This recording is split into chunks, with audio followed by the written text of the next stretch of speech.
welcome to my channel. Today's story is a journey of secrets, transformation, and a side of myself. For 23 years, I buried a part of myself, only to realize it was the truest part of who I really am.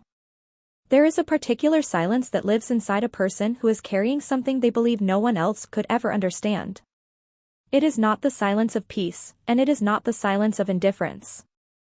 It is the silence of a held breath, the kind that fills your chest until your ribs ache, the kind you have been holding so long you have almost forgotten what it feels like to simply breathe.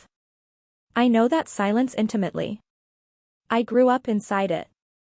I was shaped by it, defined by it, for the better part of 2 decades. And the story I want to tell you today, the one I am going to share from the beginning, honestly, without embellishment or performance, is the story of how I finally exhaled. My name is Marcus. I am 37 years old.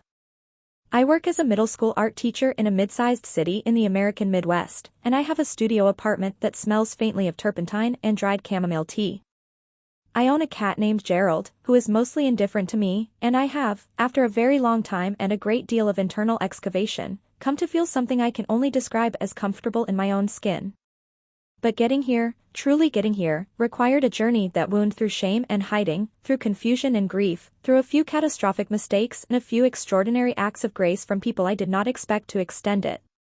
And it required me, eventually, to look directly at something I had spent the majority of my life actively refusing to see. I want to start at the beginning. Not the dramatic beginning, not the carefully constructed narrative beginning that makes everything seem destined or mythological, but the actual beginning, which, like most real beginnings, was unglamorous and small and easily overlooked. I was 7 years old the first time I remember feeling the particular dissonance that would come to define so much of my early life. My sister, Renata, was 9. She was having a birthday party, one of those chaotic afternoon affairs with streamers and a sheet cake from the grocery store and 8 or 10 kids running in and out of the house with a freedom that only children seem to fully possess. My mother had set out a box of dress-up clothes for the party, things she had accumulated from garage sales and her own old wardrobe, and the kids were rifling through it with the kind of unself-conscious abandon that belongs entirely to childhood. Renata put on a feather boa and a pair of plastic high heels and declared herself a queen. Her friends draped themselves in scarves and oversized blazers. Everyone was laughing. Everyone was playing. I sat at the edge of the room and watched, and I felt something I could not name at the time. It was not jealousy, exactly. It was something more confusing than jealousy. It was a kind of reaching, a sensation of wanting not to take something away from someone else, but to have access to something that felt, for reasons I could not articulate, related to me. There was a long blue dress in the box, something silky and formal, probably from the 80s, and I remember looking at it for a sustained amount of time. I remember thinking, with no drama and no crisis, something like, I would like to try that on. And then, almost immediately, another thought arrived right behind it, faster and louder and already full of authority: boys don't wear dresses. That's not for you. I did not try on the dress. I went outside and played catch with my dad instead. But the moment did not disappear. It sat somewhere inside me, quiet and patient, the way certain truths tend to sit. I did not understand what it meant at 7 years old, and I want to be very clear about that, because I think it is important. I was not, at 7, in any kind of identity crisis. I was not suffering. I was simply a child who had noticed something about himself and did not yet have any framework for understanding it. The framework would come later, or rather, it would fail to come, and that failure would matter enormously. What arrived instead of a framework was silence. The lesson I absorbed from the world around me, so early and so consistently that it never felt like a lesson so much as simply a fact of nature, was that certain things belonged to girls and certain things belonged to boys, and that was that. There was no cruelty in most of the enforcement of this idea. My parents were not harsh people. My father was a quiet man who worked in logistics and coached Little League and grilled burgers on Saturdays and loved us in a steady, uncomplicated way. My mother was warm and expressive, a nurse with strong opinions about fresh vegetables and not enough time for herself. Neither of them sat me down and told me who I was supposed to be. They did not need to. The world did it so thoroughly on their behalf that they barely had to say a word. I went to a Catholic school from kindergarten through 8th grade. I was an average student, interested in drawing and not particularly interested in math, and I had a core group of friends, Derek, Sam, and a boy we all called Turtle because of the way he moved during basketball, which was very slowly and yet somehow always in the right direction. We played video games and talked about baseball and did the ordinary, forgettable things that fill up the years of a childhood lived in relative comfort. I was, by most external measures, a normal kid. And yet, underneath the surface of all that normalcy, something was quietly, persistently present. I noticed things about clothing and presentation that my friends did not seem to notice. I was aware of texture and color in a way that sometimes made me feel embarrassed, as though my attention itself was evidence of something I was not supposed to be. I remember being about 10 years old and standing in the laundry room while my mother folded clothes, watching her hands move through the shapes of different garments, and feeling something I can only now describe as a complicated kind of longing. Not for any specific item, but for some quality of softness, of fluidity, that I did not know how to approach in my own life. I said nothing. I helped carry the basket upstairs. I went to my room and drew a picture of a dragon, because dragons were safe. By the time I was 12, the feeling had crystallized slightly. It was no longer just an abstract reaching towards something unnamed. I was beginning to understand, in the dim, groping way that preteens understand anything, that the thing I was curious about, the thing I was drawn toward, was specifically related to wearing clothing that was understood to be feminine. I had managed to try on a scarf of my mother's once, alone in the house for 20 minutes while she was at the grocery store, and the feeling of it around my neck had been simultaneously simple and enormous. It had felt, and I am aware that this sounds strange, but I am trying to be honest, it had felt like I was allowed to exhale. For about 4 minutes, standing in front of my parents' bathroom mirror, I had felt something close to ease. And then I had heard a car door in the driveway and I had ripped the scarf off and replaced it with shaking hands and gone back to my room and sat on my bed feeling a kind of terror that was wildly disproportionate to what had actually happened, which was that I had worn a scarf. But that is the thing about shame. It does not operate in proportion to the act. It operates in proportion to the belief that the act reveals something about you that the world would punish, and in my 12-year-old understanding of the world would absolutely punish this. I had heard enough jokes. I had absorbed enough sideways glances. I knew, with the particular certainty of a child who has been paying close attention, that what I had just done, what I was drawn to doing, was considered laughable at best and monstrous at worst. And so the decision I made, though I did not experience it consciously as a decision, was to bury it.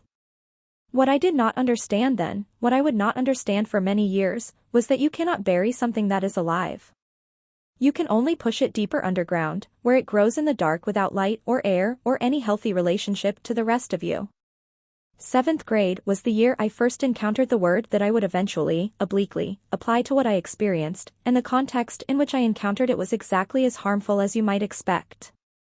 There was a boy in my class named Adam, and Adam was creative and gentle and wore his hair slightly longer than the other boys. And one afternoon in the cafeteria a group of older kids made his life miserable for about 15 straight minutes using a specific vocabulary of cruelty that I will not reproduce here. I sat 3 tables away and watched it happen and felt 2 things simultaneously. First, a cold, protective anger toward those older kids that I had no courage to act on, and second, a terror that was entirely about myself. Because some of what they were saying about Adam, some of the specific, targeted language about what it meant for a boy to be different in certain ways, felt, in the sickest possible way, like it was aimed at me too. Even though I was not the target. Even though no one knew. Even though I was sitting 3 tables away eating a bologna sandwich and performing, I hoped, perfect normalcy. I went home that afternoon and spent the night feeling like I had a stone in my chest. I drew for 3 hours straight without talking to anyone, and the next day at school I was, if anything, louder and more conventionally boisterous than usual, because that is what fear does when it does not have anywhere honest to go. It performs its opposite. High school arrived with all of its particular brutality. I was not a popular kid, but I was not an outcast either. I existed in that broad middle territory that most people occupy, moving between social groups without fully belonging to any of them, competent enough at sports to avoid certain kinds of harassment, Interested enough in art to have a small, genuine community among kids who drew and painted and were slightly too earnest about their creative work to be fully absorbed into the school's social hierarchy. I dated a girl named Priya in 10th grade, briefly and sweetly and entirely without the kind of understanding of either of us that would have made it genuinely meaningful. We held hands at football games and studied together and broke up without drama because we were 16 and neither of us had any particular idea who we were yet. Through all of it, through the hormonal chaos and the social calculations and the constant, grinding performance of an identity I had not chosen but had accepted as the only available option, the thing I have been describing continued to exist. I developed, over the years, a set of what I can only call management strategies. I immersed myself so completely in my art that I had a genuinely good reason to be interested in form and line and fabric and color, reasons that felt acceptable, that fit within a context that boys were allowed to occupy without suspicion. I became the kid who drew portrait studies. I became the kid who was interested in fashion history as an artistic subject. I gave myself permission to care about certain things through the doorway of art that I would not have allowed myself to care about otherwise. And while this was, in hindsight, a kind of gift, because it genuinely deepened my artistic sensibility and gave me a creative framework that has served me for my entire adult life, it was also, at its core, a form of hiding. A very elegant, very sustained hiding. I was 16 when I crossed what felt to me, at the time, like an irreversible line. My sister had gone away for a weekend with friends. My parents were attending a conference in Columbus. I had the house to myself for 36 hours, which was the most profound aloneness I had ever experienced. I want to be precise about the emotional geography of what happened during those 36 hours, because I think it matters. I did not go into Renata's room with any particular plan. I think I was looking for something to read, or maybe I was just wandering around the house the way you do when you have space and quiet and no one watching. But I found myself standing in her doorway, and then standing at her closet, and then, with a combination of curiosity and terror that is almost impossible to describe to someone who has not felt it, trying on a blouse. It was a pale gray blouse with small buttons, slightly loose in the way her clothes tended to be, and it fit across my shoulders in a way that was unexpectedly easy. I stood in front of her mirror, and I looked at myself, and I felt the same thing I had felt in the bathroom with the scarf 4 years earlier, a breath released. A temporary cessation of the performance I had been maintaining so relentlessly. Over the course of those 36 hours I tried on several things, moved around the house in them, sat and drew and watched television, and felt, for the first time in my memory, something approaching rest. Not excitement. Not transgression. Not the feverish, destabilizing energy of doing something forbidden, though there was some of that too, I will not pretend there wasn't. But beneath the anxiety and the awareness of the risk I was taking, there was something calmer and more fundamental. There was a quality of presence. Of being, however temporarily and privately, exactly who I was, without editing.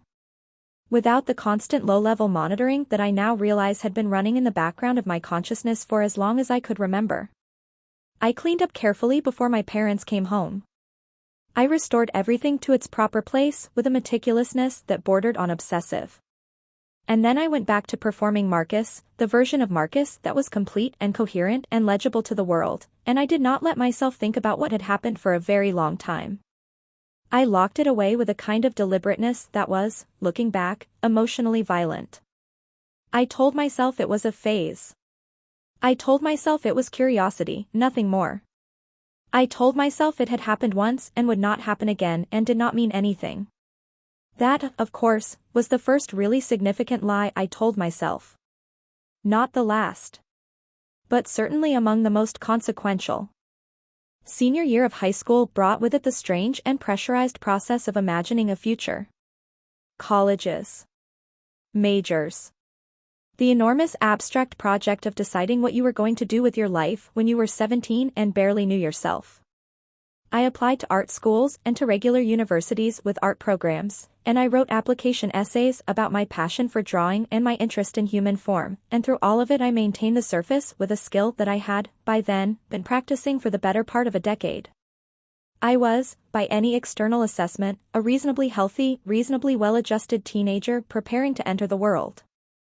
Internally, the geography was more complicated. I had begun, by this point, to understand, in a slow, reluctant, highly defended way, that what I experienced was not a phase and had not been a phase for going on 10 years. I did not have language for it that felt accurate. I had encountered the word crossdressing in the course of reading and had applied it to myself with an almost clinical detachment, the way you might apply a diagnosis that you have not yet accepted emotionally even though you recognize its clinical accuracy. I knew that crossdressing was something real, something that existed in the world, something that was not simply the invention of my own confused psychology. I knew that other people experienced it. I had found, very carefully and with a great deal of anxiety about discovery, a small amount of information about it online, information that was, in those early internet years, often either clinical and depersonalized or sensationalized beyond recognition. Neither version helped me particularly. The clinical language felt foreign and cold. The sensationalized versions confirmed my worst fears about how the world would receive this part of me if I ever allowed it to surface. What I needed, and did not have, was a story that sounded like mine. A voice that spoke in the register of ordinary life, that said, here is what it actually feels like to carry this, here is what it does not mean and what it does mean, here is how it is possible to live with this honestly and not be destroyed by it. That voice did not reach me. And so I arrived at college without it, carrying a version of myself that was incomplete in ways I was only beginning to be able to acknowledge. My first year of college was, in many ways, revelatory. I had chosen a state university with a strong fine arts program, and I found myself for the first time among people who were actively engaged with questions of identity and representation in ways that my Catholic middle school and my suburban public high school had never encouraged. I had classmates who were gay, who were questioning, who were gender nonconforming in ways that were, at our small liberal arts campus, not only tolerated but celebrated. I was not immediately at ease in this environment. A decade of learned concealment is not undone by a change of geography, but I was watching. I was taking notes. I was beginning, very tentatively, to wonder if the internal partition I had been maintaining for so long might not be as permanent as I had assumed. I had a friend in my first year named Elliot. Elliot was openly, joyfully gender nonconforming. They painted their nails, wore skirts with Doc Martens, spoke about their identity with a clarity and groundedness that I found equal parts admirable and, I am embarrassed to say, slightly threatening. Not because I felt their identity was wrong or inappropriate, I knew, even then, that my discomfort was about me, not about them, but because their ease in occupying a space I had been afraid to even approach in private felt like a constant, gentle reminder of the distance between who I was performing and who I actually was. Elliot and I took 2 studio classes together, and we became friends in the way you become friends in college, through proximity and shared frustration and long conversations in the campus cafe at 10 at night when the assignment, due the next morning, had not yet resolved itself. We talked about art and about family and about the specific exhaustion of being first-generation college students navigating an institution that assumed knowledge you did not have. We did not talk about the thing I was carrying. I was not ready for that. But being around Elliot began to slowly, almost imperceptibly, dissolve something in me. Not because they said anything specific. Not because they pushed me toward any particular disclosure. But simply because they existed, fully and without apology, in a way that made the idea of existing fully seem like something that belonged to the realm of possibility. Sophomore year I made a mistake that would take me a long time to fully understand and an even longer time to forgive myself for. There was a student organization on campus for LGBTQ+ students and allies, and I went to a meeting once, just once, more out of curiosity and the particular loneliness of early 20-year-old life than out of any clear intention. I sat in the back. I did not speak. A woman named Carmen was leading the discussion, and she was talking about the difference between gender identity, gender expression, and sexual orientation in a way that was careful and precise and genuinely illuminating. I remember sitting there feeling the strange, vertiginous sensation of hearing my own interior experience reflected back at me in organized language for the first time. And then I panicked. I left before the meeting was over, walked back to my dorm, put my headphones on, and spent the rest of the evening pretending it had not happened. Because the most frightening thing about hearing yourself described accurately, when you have been running from that description for years, is that you run out of the room before anyone can confirm what you already know. Because confirmation feels like the end of a particular kind of safety, the safety of ambiguity, the safety of not quite knowing, the safety of being able to say to yourself, with some sliver of technical credibility, maybe this is nothing. I did not go back to that organization. I regret that now. Not because I think it would have fixed everything or resolved everything, real emotional work is never that clean, but because I think the presence of a community might have shortened the period of isolation that followed. Instead, I doubled down on the partition. I threw myself into my art. I had a series of relationships in my 20s that were genuine in their affection and their care, but that were conducted, on my side, from behind a wall that the other person never quite knew was there. This was unfair to them. I know that now in a way I was only dimly aware of then. The woman I was most serious about during my 20s was named Diane. She was a graphic designer, funny and observant and deeply impatient with pretension, and I loved her in the way you love someone when you are giving them as much of yourself as you know how to give, which in my case was most of me but not all of me. We were together for 3 years. We lived together for one of those years. And through the entirety of that relationship, I continued to carry the thing I had been carrying since childhood, privately and silently, with no more grace than I had managed at any other point in my life. I should tell you what I mean by carrying it, at this stage of my life, because I think it is important to be precise. I was not, by my mid-20s, actively exploring crossdressing with any regularity. The logistics of my life, shared living spaces, relationships, the general porousness of adult cohabitation, made the kind of private, isolated space I had used in adolescence largely unavailable. What I was doing, instead, was managing an ongoing internal pressure that I refused to acknowledge directly. I was spending enormous amounts of mental and emotional energy maintaining a version of myself that was coherent to the world, and the cost of that maintenance was something I had naturalized so thoroughly that I had almost stopped noticing it. But it was there. It was always there. It was the exhaustion that sat underneath the ordinary exhaustion of adult life, the gray heaviness that I attributed variously to the weather, to stress, to the natural difficulty of being a person in the world, to anything, in other words, except its actual source. My relationship with Diane ended without a single dramatic scene. We simply, over the course of several months, began to understand that we were not going where the other person needed to go. The kindness with which we treated each other during that process was, in retrospect, one of the things I am most proud of from that period of my life. We did not damage each other. We grieved genuinely and then, slowly, became something resembling friends.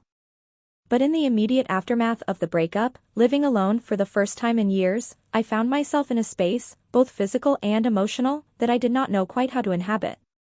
Alone in my apartment, in those weeks, I did something I had not permitted myself in years. I bought, carefully and with a sustained anxiety that lasted through the entire online ordering process and the days until delivery, a few items of women's clothing. I want to be careful about how I describe this moment, because I think it is easy to frame it as a transgression or a breaking of rules or a dramatic crossing of some threshold, and that framing, while it contains some emotional truth, misses the more important thing. The more important thing is that what I felt, standing in my apartment wearing a soft cashmere cardigan that I had ordered from a department store website and received in plain brown packaging, was not transgression. It was recognition. As if something I had been looking for in the dark for a very long time had simply, quietly, been there all along.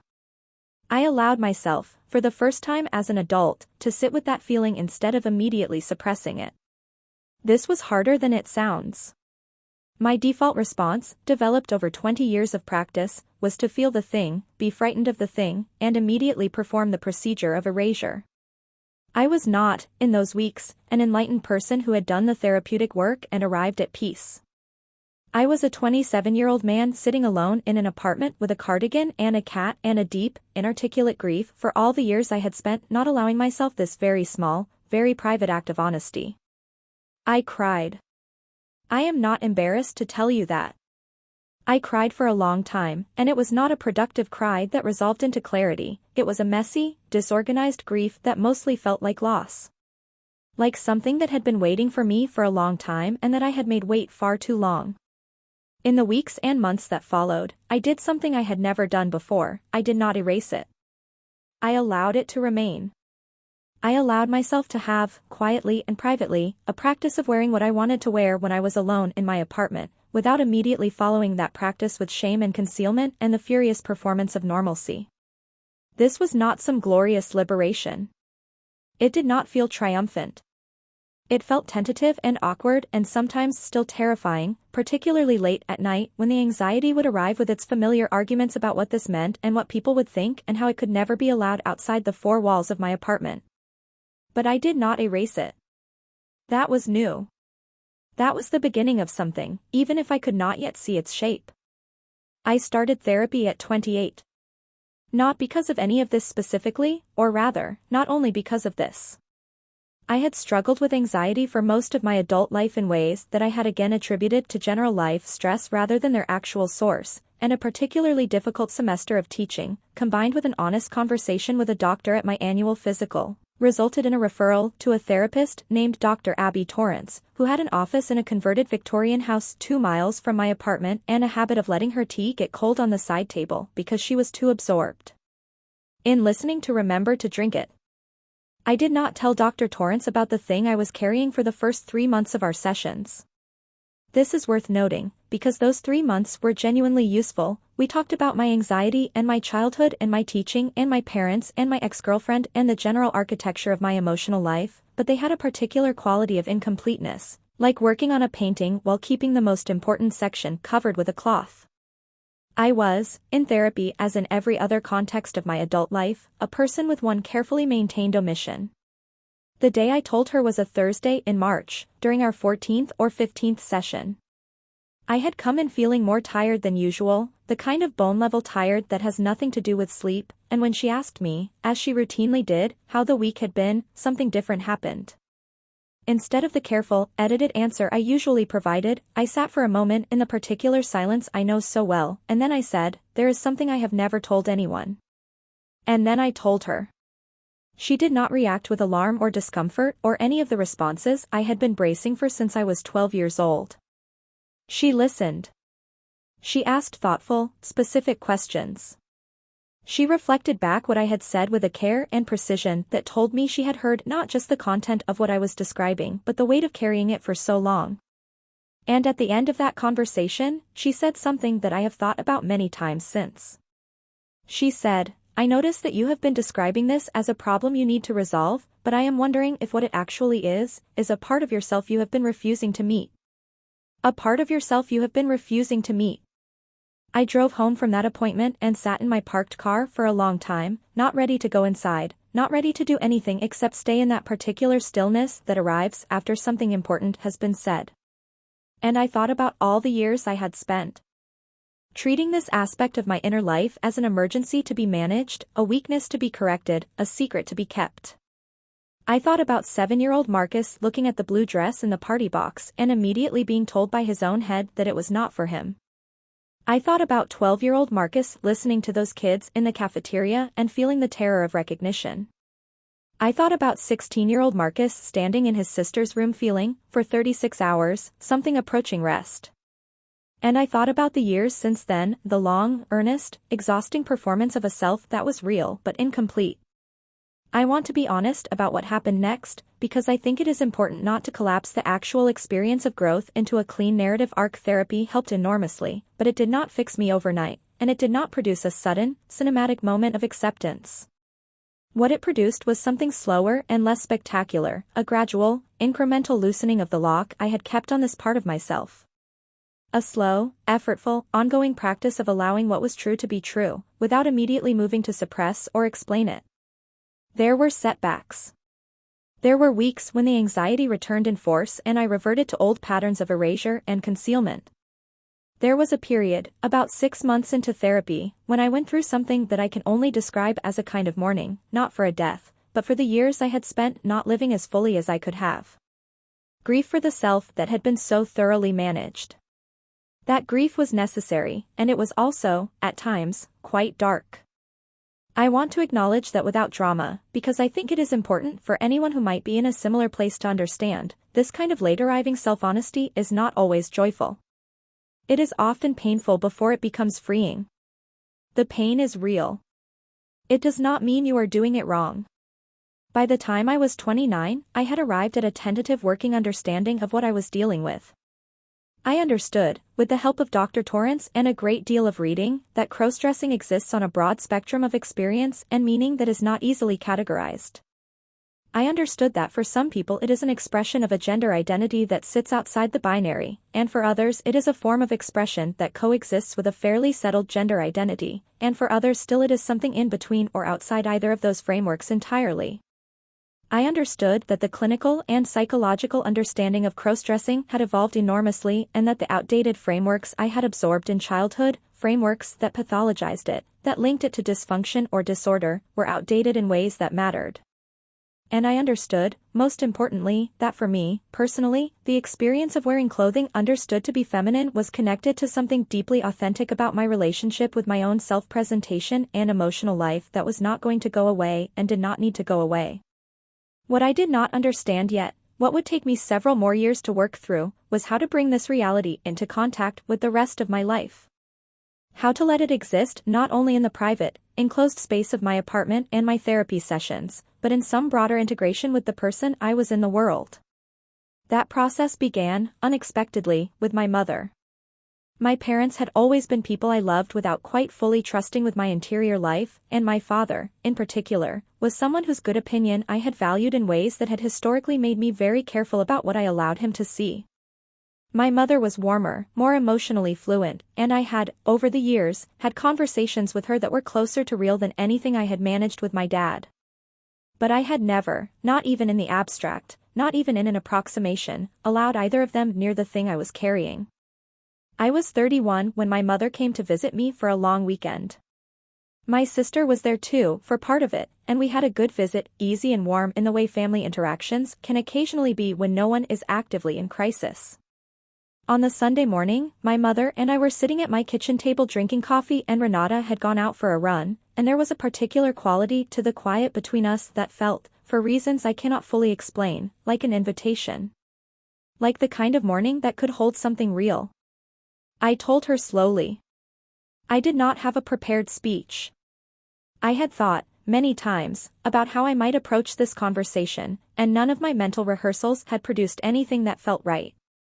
What came out instead was something improvised and imperfect. I told her that there was something I had been keeping from her for a long time, that it was not something I was ashamed of anymore, that it had to do with my relationship with clothing and self-expression, and that I hoped she would hear me out before forming any conclusions. She listened. She did not interrupt. And when I was finished, after a silence that lasted long enough to make me want to fill it with apologies and qualifications, but which I managed, with effort, to let stand, she reached across the table and put her hand over mine and said, "I want to understand this. Will you help me?" Those were the right words. I do not know if she knew they were the right words, or if she arrived at them instinctively.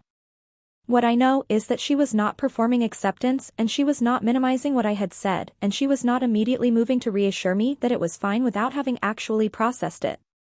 She was asking to be let in.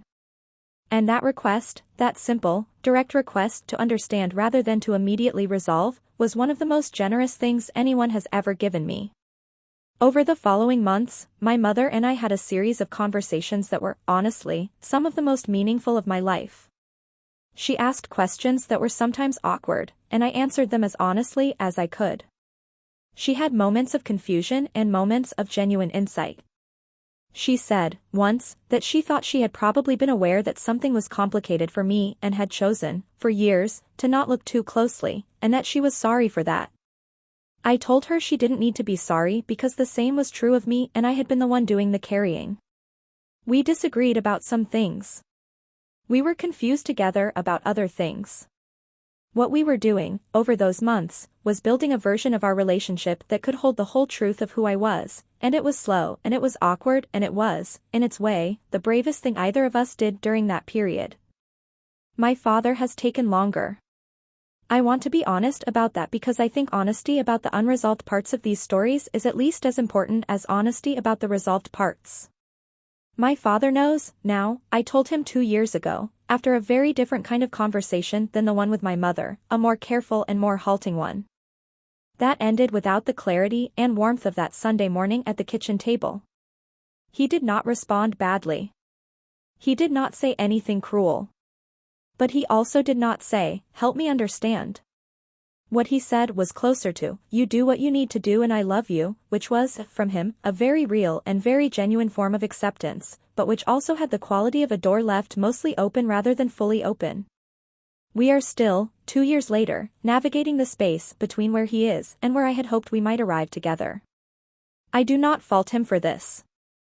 Understanding is not instant, and love is not always expressed in the form we would choose. Renata surprised me. She always has, if I am honest. I told her not long after I told my mother, on an evening when she was visiting my city for a conference and we had dinner together at a Thai place near my apartment. Her response was, characteristically, direct and practical. She said, "Okay.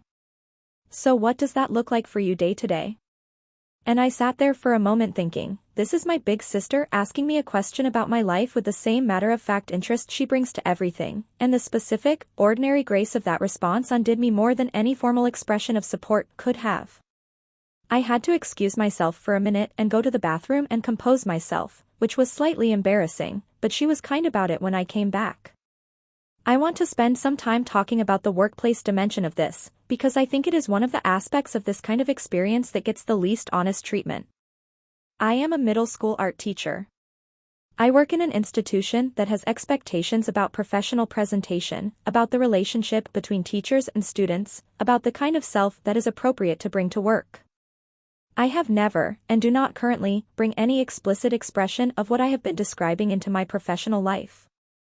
Not because I am ashamed of it, but because my professional life has a set of contexts and responsibilities that are separate from my personal identity, and because I have thought very carefully about what my role is in the lives of my students and what the appropriate scope of my self-expression is within that role. This is a distinction that I think is worth dwelling on, because I notice that in a lot of discussions about identity and self-expression, the implicit goal is always more disclosure, more visibility, more external expression. And I understand the value of that trajectory, particularly for people who have been suppressed. But I also believe that part of the maturity I have arrived at, the integration that is the final phase of the journey I have been describing, is understanding which contexts call for which dimensions of myself, and making those choices from a place of grounded self-knowledge rather than from fear. I am fully myself in my personal life. I have friendships, real ones, with people who know me completely and with whom I do not maintain the careful editing of my earlier years. I have had, since my mid-30s, relationships that have been built on a foundation of full disclosure from the beginning, and those relationships have been, not coincidentally, the most meaningful I have experienced. One of them, which I will not describe in detail out of respect for the privacy of the other person involved, has been a genuine education in what it looks like to be loved by someone who has seen all of you and chosen to remain. I did not fully believe that was possible for a very long time. I am grateful for the evidence that it is. My teaching has been shaped, in ways I find meaningful, by everything I have described. I teach art to 12 and 13-year-olds who are in the beginning of the same process I began at 7, the process of understanding who they are, what their relationship to the world is, what it means to make choices about self-expression and identity. I teach them to look carefully. I teach them to withhold judgment until they have looked carefully. I teach them that the history of human creativity is in large part the history of people refusing to be contained by the categories available to them, and that this refusal, when it is expressed thoughtfully and with craft and with genuine self-knowledge, is one of the highest forms of human activity. I do not tell them about my own journey. But I think, in the way that teachers who have been genuinely transformed by their own experience carry that transformation into the room, something of what I have learned finds its way into how I teach. Into the patience I have for students who are confused. Into the specific attention I give to kids who seem to be carrying something they have not yet found words for. Into the insistence I bring to the classroom that making something true is worth more than making something acceptable. I want to come back now to something I mentioned much earlier, something I said about the silence that lives inside a person carrying something they believe no one else could understand. I said it was the silence of a held breath. And what I want to say now, from the vantage point of 37 years of living and 23 years of carrying this thing and several years of trying to carry it differently, is something about what it has cost and what it has ultimately given me. The cost is real. I want to be clear about that because I think there is a temptation, in stories of growth and acceptance, to retrospectively frame the suffering as necessary preparation for the arrival of wisdom, and while there is something true in that framing, it can also function as a way of minimizing the suffering itself. The years I spent managing this in isolation, in shame and concealment and the constant, grinding performance of a partial self, were genuinely difficult years. They produced anxiety that affected my health. They limited the quality of my relationships. They required a level of internal maintenance that left me, at various points, profoundly exhausted. I did not need to suffer that much. Some of that suffering was a product of a world that did not have the language or the structures to help me, and some of it was a product of my own fear, and some of it was simply the consequence of living without the support I should have sought earlier. It is not useful to blame anyone for it, not my parents, not my school, not myself, exactly. But it is also not useful to pretend it was all secretly fine. What the journey has given me is harder to summarize but more durable. It has given me a relationship with self-honesty that I would not trade. When you have spent years lying to yourself about something fundamental, and you finally stop lying, you develop a particular allergy to internal dishonesty of any kind. I notice now, quickly and with a specificity that surprises me sometimes, when I am performing rather than being, when I am managing rather than engaging, when I am hiding rather than present. That awareness is not comfortable, it is, frankly, sometimes very inconvenient, but it is among the things I value most about how I have come to move through the world. It has given me a genuine compassion for people who are carrying things. Not the performed, generalized compassion that says everyone is struggling and we should be kind, but a specific, grounded empathy that recognizes the particular texture of hidden interior life and the particular courage it takes to begin allowing it to surface. When I see a student who is presenting to the world with a quality of effort that seems to exceed what the situation calls for, I know something about what might be happening beneath the surface of that effort. I do not always know how to address it. These are children, and my role is specific. But I know how to wait without projecting, and I know how to create a classroom that feels safe enough for someone to eventually, when they are ready, bring more of themselves into it. It has given me, in an odd way, my art. I am a better artist for having spent years pressing against the limits of what I allowed myself to feel. My work, which is largely figurative, and which I have been told deals with themes of costume and concealment and the relationship between surface and interior, carries something that I think would not be there if I had arrived at my creative life without the particular journey I have taken. I am not grateful for the suffering, but I am grateful for the depth that suffering, honestly processed, can produce. And it has given me something that I find very difficult to name without it sounding grandiose, but that I will attempt to name anyway. It has given me a relationship with my own rules. What I mean by that is this. For years, the rules about who I was and what was acceptable for me were determined externally, by my school, my religion, my social environment, the particular version of masculinity that was modeled for me in my family and my peer group. I received those rules without negotiating them, without examining them, without asking whether they fit the actual shape of my life. I simply installed them and then spent the next 20 years trying to make my interior life conform to them. The process of finally acknowledging what was true about me, what was genuinely, undeniably true, regardless of whether it fit the rules, was also the process of beginning to understand that I was the one with the authority to determine the terms of my own existence. Not without regard for others. Not without responsibility. But with the fundamental knowledge that the self is not a category handed to you from outside, and that no set of external rules, however sincerely administered, can tell you who you are in the quiet center of your own life. That knowledge has been, in my experience, both the most liberating and the most demanding thing I have ever been asked to possess. Because with the authority to determine your own terms comes the responsibility to exercise that authority thoughtfully, honestly, and with genuine care for the people whose lives intersect with yours. It means having the hard conversations. It means managing not only your own comfort but the discomfort of the people you love as they encounter a truth they were not prepared for. It means being patient with the time it takes for understanding to arrive, in others and in yourself. It means accepting that integration is not a destination you reach but a practice you maintain. The title of this video is Locked in Her Lingerie Rules, and I chose that title with some deliberateness, because I think there is something worth sitting within the specific phrase. For most of my life, I was locked, not by anyone else's rules, though there were certainly rules that contributed to the lock, but by my own internalization of those rules.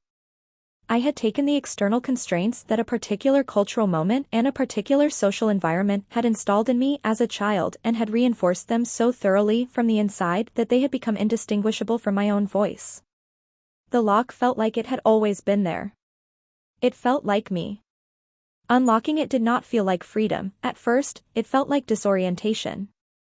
Like the room you have been confined in is now accessible from the outside, and you are standing in the threshold wondering whether the outside is actually safe. But here is what I know now, 37 years into this particular life, the outside is not the threat. The threat was the lock itself, the years of self-suppression, the chronic dishonesty with myself and with the people who loved me, the enormous cost of maintaining a self that was real but incomplete. The outside, the actual experience of living with less hiding, of allowing more of the truth of my interior life to exist in relationship with the world, has been, at every stage of its arrival, worth the disorientation of the threshold. I do not want to close this by suggesting that my journey is over or that I have arrived at some final, stable resolution. The truth is that identity is not a destination.